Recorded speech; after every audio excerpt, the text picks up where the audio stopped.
My name's Nicholas, and I've been in the workforce for about, over 10 years now.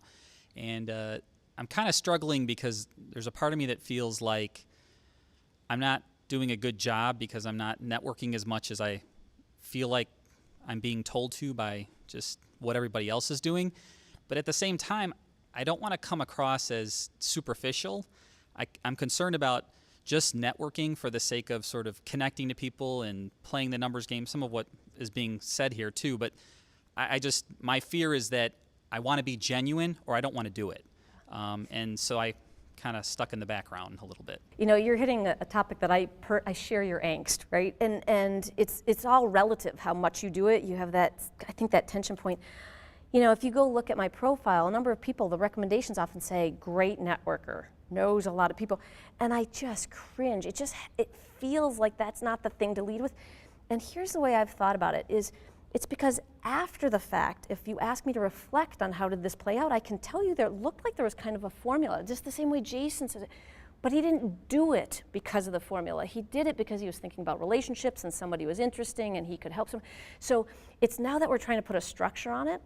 And so that's how I've reconciled it. I actually almost enjoy most when I can do something for somebody and there's no obvious reason how I benefit. Like there's no ulterior motive because you just know you're genuinely playing in a network.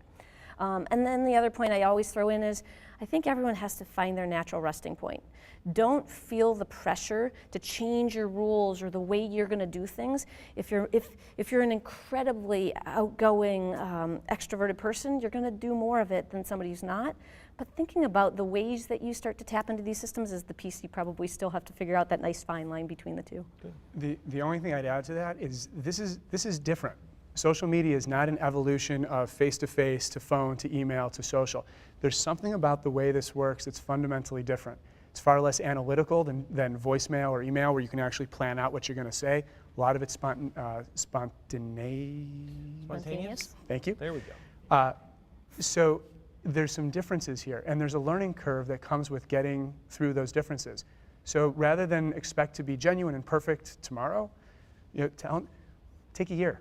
And for the first couple months, you're going to be like a tiger cub playing, and you're going to make mistakes. Go ahead, fail spectacularly. Just go out there, engage, get your feet wet, mix it up, and after a few months, you'll get more and more comfortable, and give yourself a year to find that resting point that Helen's talking about. Don't expect to find it and then engage.